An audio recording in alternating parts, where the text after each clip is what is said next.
এখানে খুব মাংস এবং পুরো রেওয়াজি পিস দিয়েছে। এক পিস দিয়েছে মেটে, এখানে আরেক পিস মাংস দিয়েছে।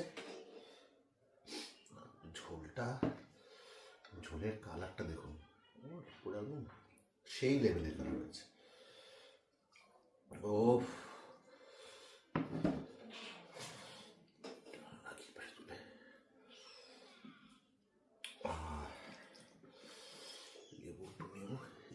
চর্বি,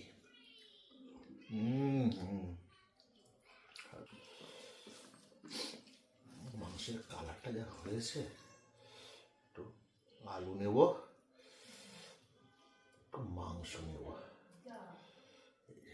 ধরতেই খুলে আসলো, নিয়ে মুখে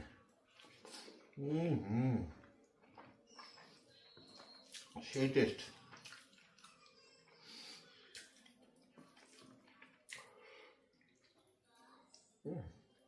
মাংস ধরছি হাতে, একদম ম্যাশড হয়ে যাচ্ছে।